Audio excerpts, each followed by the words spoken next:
Hey, good afternoon, everyone, and thank you for attending another round of our CARM open mic session. I'm Maria, the marketing manager at GHY, and I will be moderating the webinar today. We've allocated another 30 minutes today for our 8th open mic session. This session is again entirely dedicated to your questions. It's an opportunity to get answers and learn about the most frequently asked questions that GHY has received since the official launch of CARM. So here's how we'll manage the questions this session. Like every other session, we encourage attendees to ask their questions live. To do this, you can navigate up to the raise hand feature at the top of the Teams window to the meeting controls area and select that little hand icon. So we will call on people in order that the hands were raised.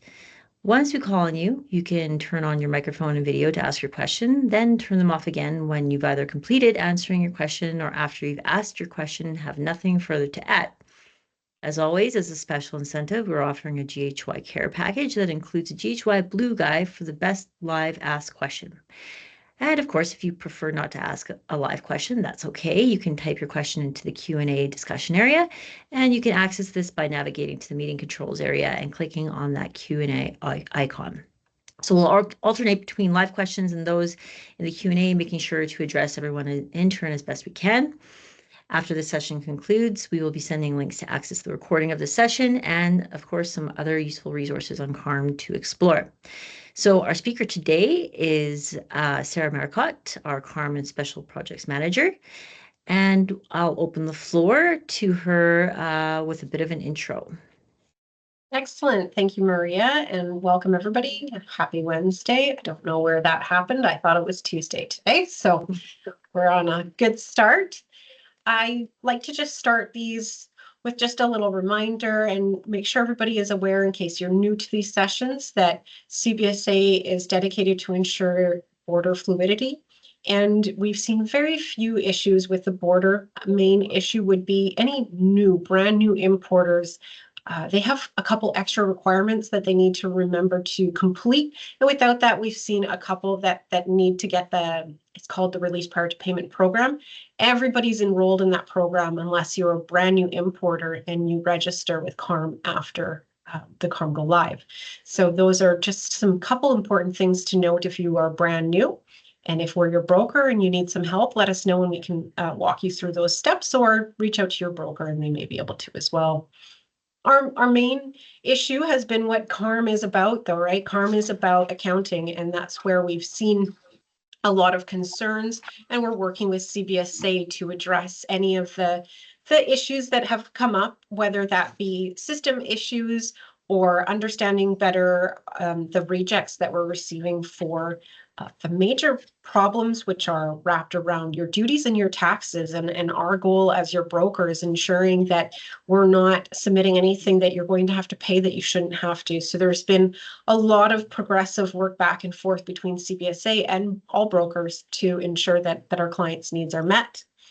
That's pretty much where we're at this point. I figure anything else can be kind of started with chats. I have access to Al's portal, so if you've been in previous sessions, I do show you a little bit through the portal if you need some visual aids or assistance in what may be going on, or if we can even troubleshoot a quick question.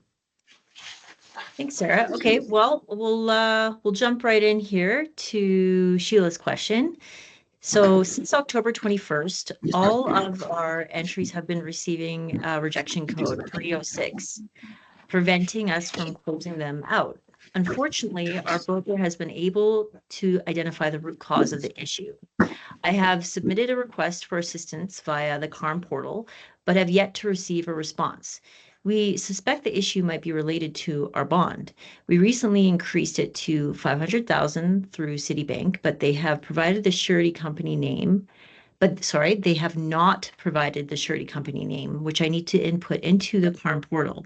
While Citi has sent the update D120 via courier to CBSA, I am concerned about how long it will take for CBSA to process and enter this information into CARM. Have you or anyone else encountered rejection code 306? Any guidance or suggestions you could provide would be greatly appreciated.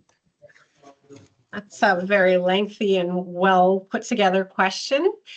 So thank you for that question. Unfortunately, I do not know reject codes off the top of my head, as there are plenty. There is a list of full reject codes, and your broker should have access to those codes. So I recommend they do review what the code is. As for whether it would be your bond, I cannot say. I don't want to speculate without knowing what the code is and what the information with that code is, because when you get a rejection code, it does give you a little bit of information that should at least help you to troubleshoot what is going on. The only reason I would say it's unlikely that it is your bond is you do not yet require a bond to clear your goods into Canada. You have a 180-day grace period until that bond is mandatory, but it could be wrapped around a couple other things that may be involved in the bond requirement. Like I was stating, you do need to be enrolled in the release prior to payment program. I don't know what the reject would be on that one. Again, I know a little more on the information that you get with the reject. So the reject for release prior to payment would be client privilege is not, the client does not have privilege for this program or something in that form. And that lets you know that you aren't enrolled in something that you do require. There could be other reasons, though, why the bond is needed. So I don't want to say it's not that without knowing. So just in addition here, Sheila has wrote in that the code is in fact not on the list. Just Then, FYI. yeah, and I mean, going back to your other point of submitting a ticket with the CARM help desk, that is the only avenue that there is available to brokers and importers alike. So we are in the same boat as you as the importer, and CBSA will assist brokers with certain items, and there are other items that they come back and say, this has to be dealt with directly with the importer. So it has been a very lengthy process, and unfortunately, due to the vast quantity of questions and issues, it depends on the level they consider the requirement of it. If your shipments are being delayed, then there should be an urgency to that, of course. But unfortunately, it's been pretty difficult for anyone to get through. Thanks, Sarah, for that thorough answer, and thanks, Sheila, for the question. A bit of a quiet crowd today. We are going to wait a few minutes here, see what else comes in, or if anyone has a live question. I can share while anybody thinks of some questions. Oh, I just see a new one coming in. So give a second here. I'm just going to go over to my screen here. So again, I have access. Oh, sorry, I apologize. Every once in a while, my system decides it does not appreciate sharing. I hope you can hear me. We can still hear you, Sarah. I just can't see your screen. But did you How want about me we to take jump over to a yeah. live question? Sure. So we've got a live question here from Rosalind. Rosalind, did you want to go ahead?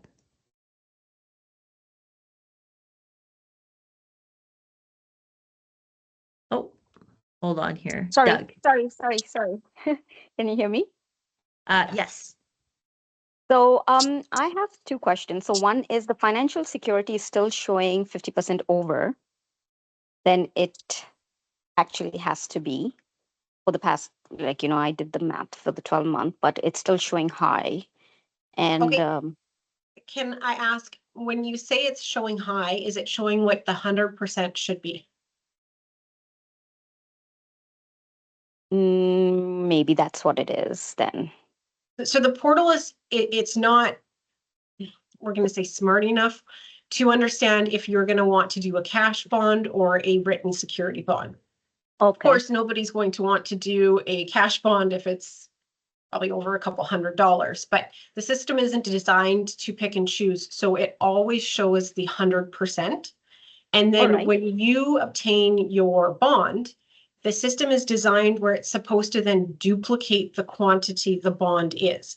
That portion wasn't working, but I did receive a notification yesterday that should now actually be also properly calculating the coverage that you do have. So if you do have a bond and that's showing less, that could be an issue.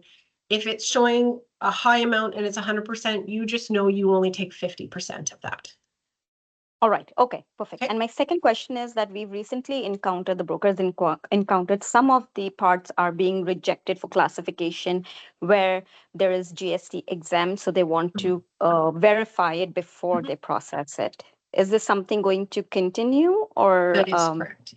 Yeah, so CBSA and CRA have worked, I guess, lengthily together without supplying brokers any information on what their list may be. So we can only base it on what we've already seen approvals for, but the way CBSA has determined to develop this, and this didn't occur in testing, so it's very new for us as well, is that there is a specific relationship between each classification code and tax code. So CBSA needs to investigate if there's a code that's outside of that list that they've developed with CRA. So if they do not believe that product should be exempt for any reason, we're going to receive a reject. If we then believe that that commodity does fall within any of the GST exemptions that are out there, then as a broker, we would file that with the exact classification, exact excise exemption. And in many cases, we do ask for more information because we may not have enough to know. Yes, I've been asked for more information and I have provided that. And then it was kind of, but I just wanted to know, is now that going to be continued like part of the CARM? Okay. And all right. until the relationships are all agreed upon and you know, there might be stragglers through the years, but I think it's going to just take a little bit for anything that was missed to really be reviewed and accounted for properly. Yeah. Thank you so much. You're welcome. Thanks, Rosalind, for your question. We got another one, live one from Doug. You want to go ahead? Oh, Doug, you're still on mute. You got to unmute yourself. Sorry about that. Okay. Doug from CORM in the US. Thanks for doing the webinar. Our company currently has a bond and we know it has to be increased. Now, our current broker is saying wait until January. Our concern is that with that the CARM portal is going to get slammed and we're going to run up in that 180-day period. And then after that, our imports would essentially be frozen into Canada. Do you have any advice as to how we should proceed? I mean, that's definitely, it's a great question for sure. And it is going to have to be a company policy. I mean, whoever is obtaining that bond on your behalf or increasing it, you know, if you feel concerned and you want to do it now, that's up to you. And that's what I say to our clients. We're not, at GHY, we're also looking at what is that sweet spot to start submitting off those bonds. And our goal is to not overwhelm the system. So to do a slow progression instead of just here's all our clients get us a bond in a day. The understanding from CBSA is because it's an API EDI type connection that it should not be an overly lengthy process like it is with the paper. But ultimately, that definitely has to be your own company decision. We're considering January as well as kind of the timeline that we're starting this slow integration of our clients and not one, you know, mass send them in one day type idea though. Thank you very much. You confirm what our other broker said. January is a good date. Thanks again. Hopefully, yeah. Thanks, Doug. Thanks for before we hop into, oh, sorry. Yes, that is. Before we hop into anybody, I think my screen is sharing. So I'll give a little bit of a view before I unshare, because who knows how long it'll take to share again. Some days my computer's not happy with me.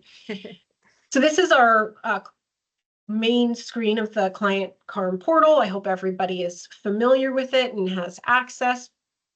But we're talking a lot today about that release prior to payment. So in your financial information, this is where you would see any of your financial info and of course your financial security. So when you go into your financial security, it will tell you what your total is that they are requiring of you. And again, that will be your 100%. And then you need to post 100% cash or 50% of a written agreement. So if you're posting cash, you do have to post 100%. Al, playing around, he posted $10. So it's showing $10 because that's the true amount that he has paid for it. So he currently has a bond, and it doesn't mean that he can't then import. It just means that he doesn't have a sufficient amount, and he's going to start getting reminders as he starts to use up his $10, let's say. There was a location where you would be able to request a reduction of your bond. I believe it was in this area. That's where I was doing all the testing, and we did submit some, but it seems to have disappeared, and I don't know if it's just kind of being worked on. So I hope to see that or find out where it has been moved to. But if you do feel that your amount is too high and you would like it recalculated, you should be able to request that. And down at the bottom is where you have your non-cash and your cash. So with your cash, you apply for that. You apply and post however much you want, and you could allocate credit right away once you have posted it. If you choose to do a non-cash, this will not go anywhere unless you already have an agreement with a surety company. So the surety company needs to give you information, and then if they ask you to go in here and apply for it through here, that means what they're asking for is for you to push information to them instead of them to push it to CBSA. But the bond and the agreement already need to be in place, or it'll just sit there and go to nobody. Nobody's going to know about it. So it's very important to understand that you should still be having those conversations with either your broker or your surety company directly, whoever's going to help you obtain that bond. Thanks, Sarah. Excellent. Excellent visual. Okay, we're going to take one more live question and then we'll jump into the Q&A section. Jingmi, did you want to go ahead? Yes, this is a follow-up from the security question. So we're opting for the bond option, and on our CARM, it says, it has a number, and then we have already established surety company, and we got our bond updated, and it's now showing double the amount on CARM. So that sounds correct, right? It's what you yes, that mentioned does, yeah. just now.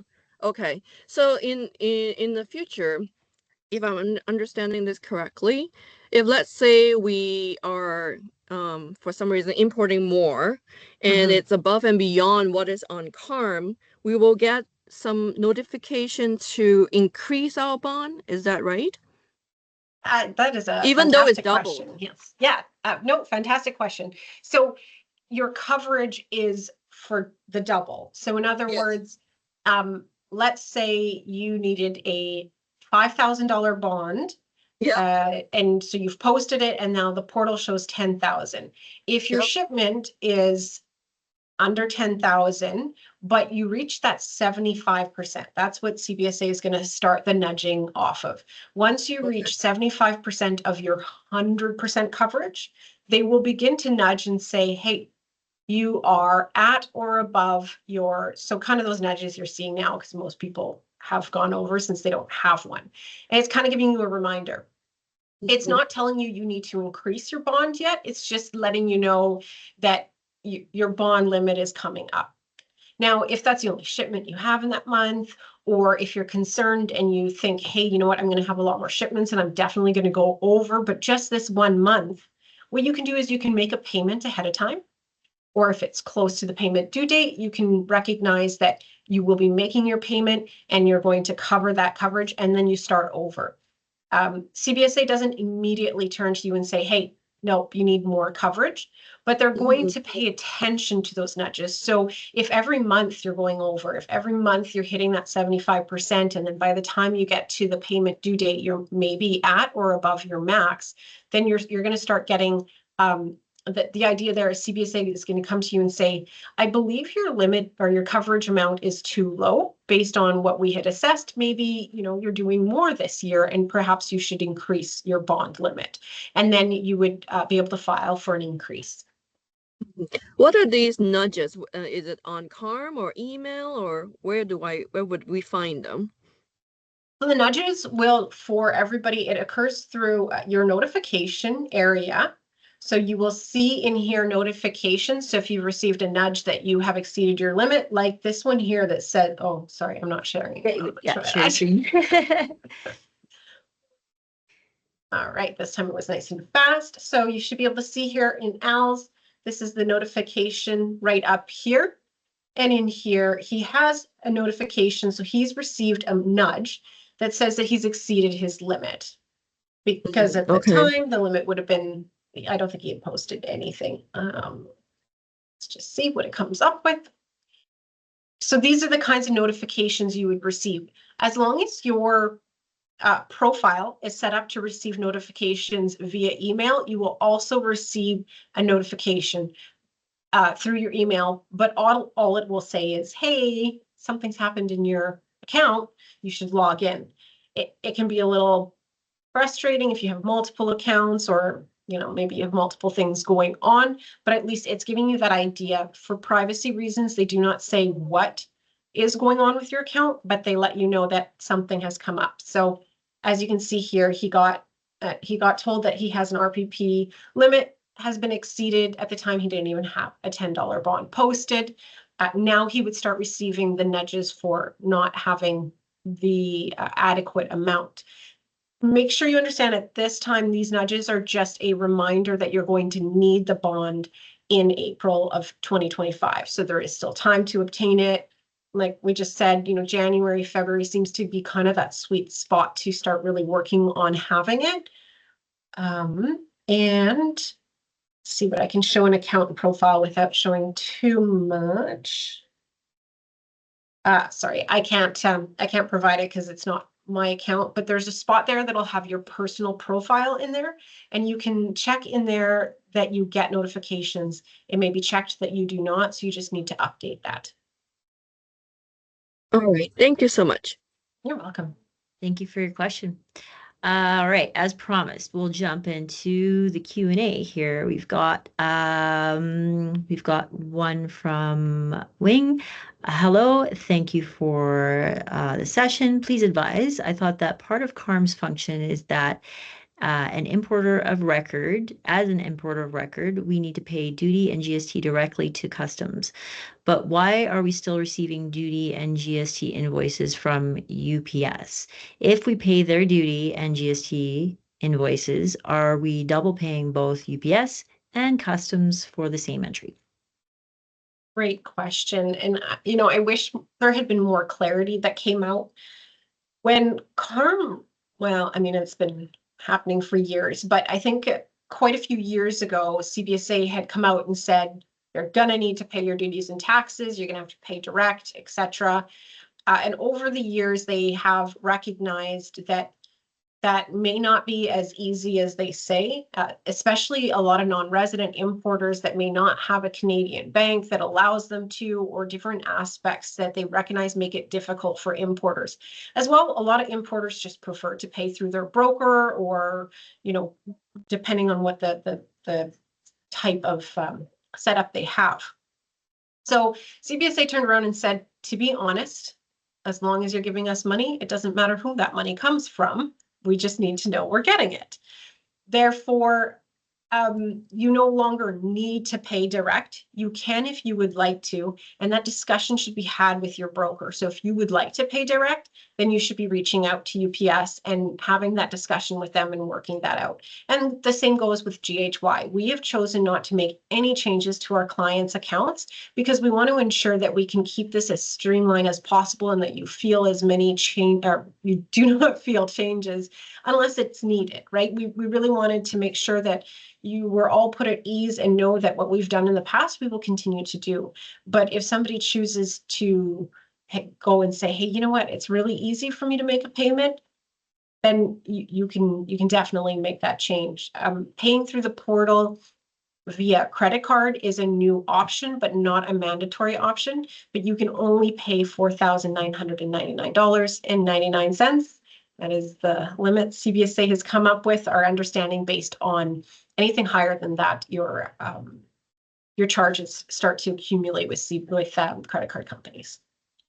Excellent. Thank you for that thorough answer. Okay, we've got one from Laura here. If our broker is paying on behalf, does that entry show on our statement of account still? Or do only entries that we pay directly show on our statement of account? Yes, so great question again. You guys are just full of these really good, insightful questions. Uh, the statement of account is based on your portal and your account, so your business number, in other words. So anything that is assessed against that business number for importing into Canada is going to appear on your statement of account within the month that it should. In CBSA's eyes, everybody is technically paying them direct, but then they allow through the different options that brokerage payment or that, you know, online payment or whatever. So the statement is still going to be, as the importer, that is your obligation, that is your statement to have paid. Excellent. Okay, we've got one from Sheila here. So does GHY submit the bonds on our behalf? Excellent question. As your broker, we can support. We cannot sell bonds. That's been very adamantly clarified by CBSA. We aren't a surety company, but we can assist in obtaining the bond on your behalf. And we have been working with some surety companies, and we've been negotiating some great prices. To be able to bring a large portfolio to a surety company has definitely helped brokers to be able to support their importers and clients. So if you would like us to obtain the bond on your behalf, you can just shoot me off an email. And if I don't already have you noted down, I will add you to our list and we can do on your behalf. I can also provide you with a quote if you need. So definitely just message me and I'll help you out. Excellent. Thank you. Okay, we've got one from Peggy. I thought the release prior to payment bond amount was 50% of the highest month in the previous 6-month time. Is this a rolling 6 months? I feel there should be a cutoff for the bond amount. It is, to my knowledge, the past year. So the past 12 months, CBSA has looked at from June 25th of 2023 to June 24th of 2024, I believe are the dates, so I have that correct, that they've looked at and determined which month you have the highest amount paid in duties and taxes, and that is the amount that they have selected. Again, some importers may have one month that is extremely high because, I don't know, you imported a vehicle and typically you just import parts for vehicles. So that vehicle is going to be quite high in GST versus the small $20 to $50 entries you import. And that's where there is the ability to request a review and a reduction. Again, it doesn't seem to be on the portal, and I haven't heard anything back from CBSA as to where it should be. But as we get closer to the requirement, that should hopefully reappear. And you file your case with CBSA, and you say, I only pay $20 a month every month, except once a year, and they will work out an arrangement with you. It's up to them to obviously agree. They may say, nope, we want this. It does depend on what CBSA wishes to agree with. So having more information and providing supporting documentation will definitely go a long way. Excellent. Thanks, Sarah. Okay, we're going to jump over to a live question here from Colin. Colin, did you want to go ahead? Sorry, Sarah, go back to what you said earlier. Is GHY continuing to make payments on customers' behalf? Yeah, if clients, if that's the way the client is set up, we will continue to make those payments.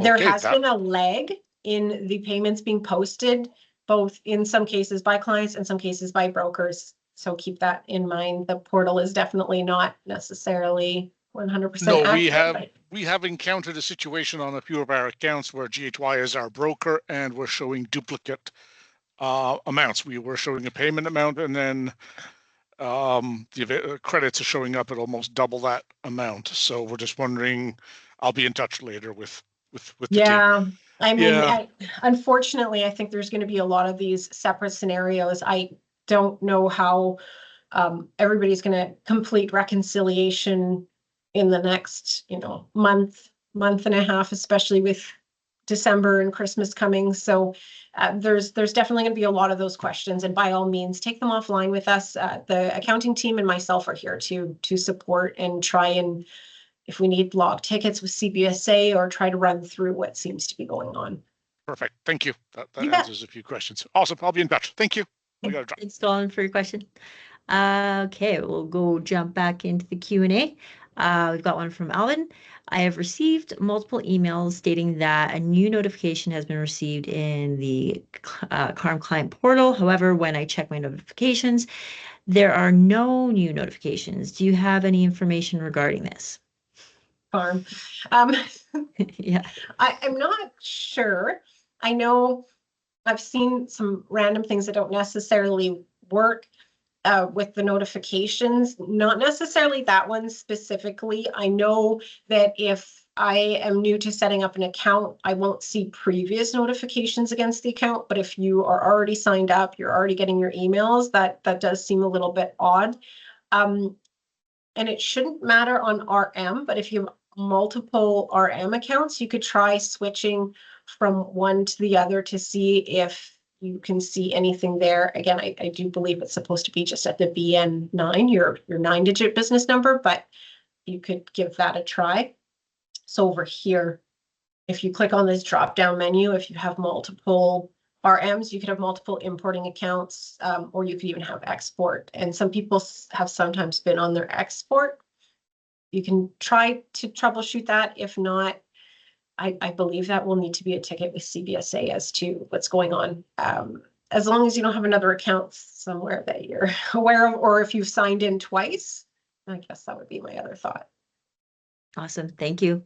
Okay, we've got one from Sue. Since we are under GHY with our bond, I don't have any notifications under the bond list. However, it does have an amount expected for our bond. Again, GHY has my back and will let me know when I need to pay the bond supplier once GHY has set that up. Right. Side note, UPS kind of sucks. They haven't replied to my request to have GHY to be our broker. Yeah, and I mean, having not received any notifications, that kind of does depend. It's odd that you wouldn't receive one that you are over the limit because they are kind of sending those pre-reminders. I don't know. I haven't looked at maybe the last time you've had a shipment that has come in.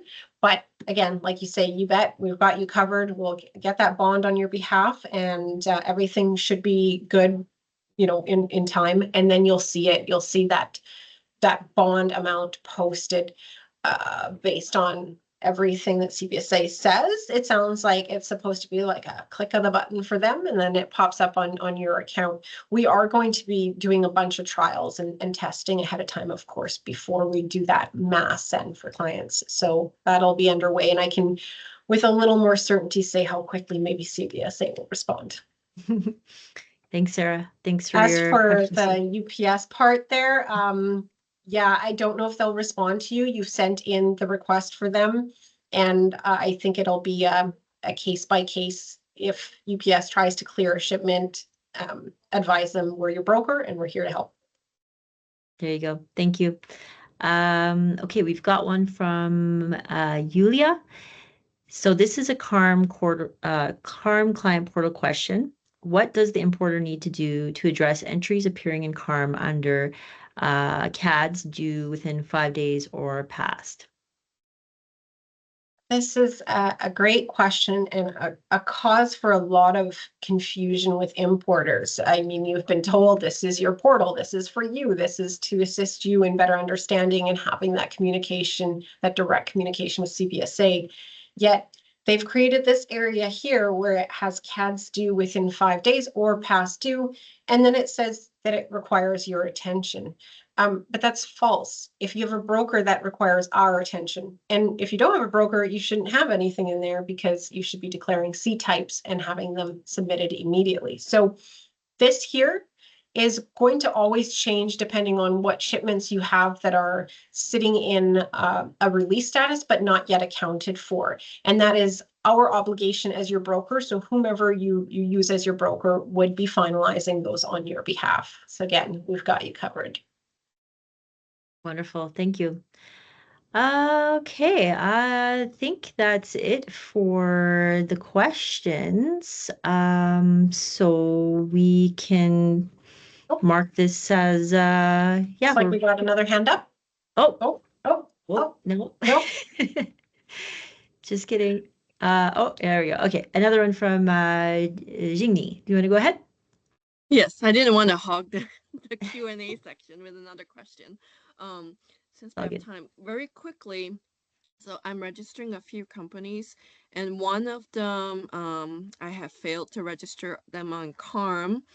The reason is it's saying the account has been registered already, or is in the midst of being registered, but no one within the company knows about that registration, and we can't seem to recover that account using multiple email addresses, and it still didn't work. So I submitted a ticket to CARM to see if they can help recover.